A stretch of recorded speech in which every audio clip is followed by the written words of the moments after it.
আমার আব্বা হুজুর কিবলা রহমাতুল্লাহি আলাইহি উনাকে গাউসুল আজম বড় পীর আব্দুল কাদের জিলানী রুহানি ভাবে নির্দেশ করছিলেন, মাসুদ তুমি আমার কাদিয়া তরিকার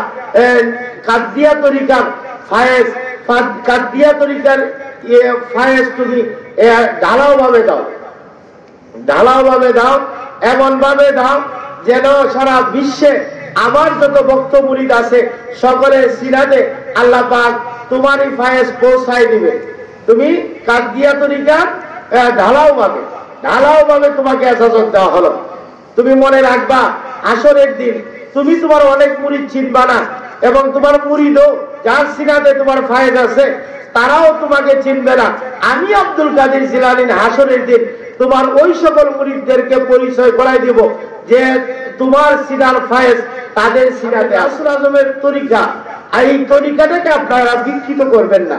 আর গাউসুল আজমের বুনিয়াদুত তালিবিন বা সিররুল আসরার এই কিতাবগুলা দেখলে আপনি বুঝতে পারবেন গাউসুল আজম কি পদ্ধতিতে রিয়াজত করছেন, কি পদ্ধতিতে তরিকতের বিধানগুলা তার মুরিদের জন্য তালিম তারবিয়তের মাধ্যমে প্রচার করে গেছেন। আমার আব্বা হুজুর কিবলা রহমাতুল্লাহি আলাইহি উনাকে গাউসুল আজম বড় পীর আব্দুল কাদের জিলানী রুহানি ভাবে নির্দেশ করছিলেন, মাসুদ তুমি আমার কাদিয়া তরিকার ফায়েজ তুমি ঢালাও ভাবে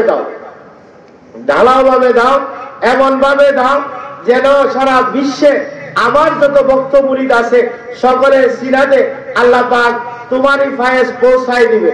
তুমি কাদিয়া তরিকার ঢালাও ভাবে তোমাকে ইজাজত দেওয়া হলো। তুমি মনে রাখবা আসরের দিন তুমি তোমার অনেক মুরিদ চিনবা না, এবং তোমার মুরিদও যার সিনাতে তোমার ফায়েজ আছে তারাও তোমাকে চিনবে না। আমি আব্দুল কাদের জিলানী হাসরের দিন তোমার ওই সকল মুরিদদেরকে পরিচয় করাই দিব যে তোমার সিনার ফায়েজ তাদের। সুবহানাল্লাহ বললেন না?